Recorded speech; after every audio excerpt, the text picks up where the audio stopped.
situación del mundo del trabajo y consideraciones políticas a las iniciativas de reforma laboral del PRI y del PAN, a cargo del presidente colegiado de la Unión Nacional de Trabajadores, nuestro compañero diputado federal externo, Francisco Hernández Juárez.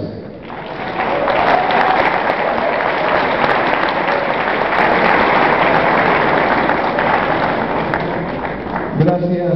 buenas tardes. Quiero agradecerle al licenciado Maximino Hernández su participación, desde luego al licenciado Barba por esta conferencia que me parece debiéramos mantener constancia para poder hacerles notar a ustedes la importancia que tiene este tema en nuestra vida diaria, en nuestras posibilidades como Estado y como país. Y pues yo no quiero dejar pasar por alto, como les digo, que el licenciado Barba es colaborador de nosotros, asesor jurídico en la Unión Nacional de Trabajadores,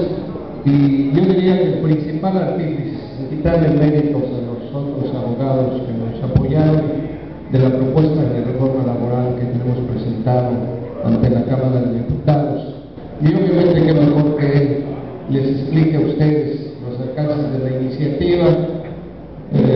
y la verdad le agradecemos su trabajo. Y bueno,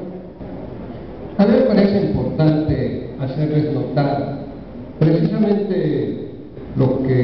algunas cosas de lo que aquí se comentaron. Ustedes deben saber que a nosotros se nos impuso un modelo económico derivado de la crisis en la que entramos cuando en 1982 López Portillo entregó la presidencia a Miguel de la Madrid. Y bueno, pues López Portillo y Luis Echeverría sabían que disponíamos, según la información que les dieron, grandes yacimientos de petróleo, que el petróleo era la riqueza nacional y que nos iba a sacar de pobres, y que esos yacimientos de petróleo estaban pues ahí listos para extraerse y obviamente traer los beneficios económicos que eso suponía para el país. Y Echeverría y López Portillo, asumiendo que eso ya era un hecho, pues decidieron entonces pedir por adelantado los recursos que supuestamente íbamos a tener para poder impulsar los proyectos que ellos tenían en mente. Finalmente, los propósitos iniciales no se cumplieron, primero porque una cosa es saber que ahí están esos yacimientos petroleros y otra sacarlos. Eso tiene costos, requiere tecnología y obviamente pues las empresas que se dedican a eso pensaban que era negocio de ellos y no de nuestro país. Y después, que por razones que sería ahorita largo enumerar, el precio del petróleo se fue a niveles sin precedentes hacia la baja. Llegó a costar $3 el precio del barril. De manera que esa supuesta riqueza que simplemente en boca de López Portillo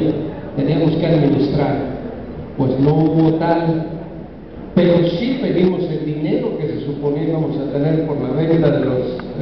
por los ingresos petroleros, y de pronto nos encontramos que el país estaba endeudado en tal magnitud que simplemente ya no pudo manejar ni siquiera los intereses de la deuda. De manera que el Fondo Monetario y los países que nos debían tuvieron que actuar con mucha rapidez, porque esa declaración de quiebra, que entonces Silva Herzog muy elegantemente le llamó problema de caja, es decir, que no teníamos ni los recursos que se necesitaban para pagar la deuda, los intereses de la deuda, y México pues simplemente se declaró insolvente para ello. Obviamente los países que prestan, los países más industrializados a través del Fondo Monetario, pues entraron en alarma y definieron una estrategia para enfrentar el problema. Primero, para contener iniciativa que se estaba formando en el mundo, porque pues la mayoría de los países estaban muy endeudados y creían, sobre todo promovido por algunos países con economía socialista, que lo prudente era declararse insolventes y decir que no se podía pagar la deuda y que los países que nos habían prestado pues no la perdonaran, pero eso no iba a pasar. Pero el conflicto de México podía detonar una situación de esas características, así es que rápidamente se movilizaron y a través del Fondo Monetario Internacional nos dijeron: ¿sabes qué? México, tranquilo, tú tranquilo, nada más que quede claro que nos vas a tener que pagar, pero te vamos a prestar el dinero para que nos pagues, y además vas a tener que cambiar tu política económica pues para que nos garantices que nos pagues y además te conviertas en un país como nosotros, un país desarrollado. Y bueno, pues a partir de 1982 nos aplicaron la receta para ello, una receta de caballo, en donde teníamos que ajustarnos a ciertos criterios de política económica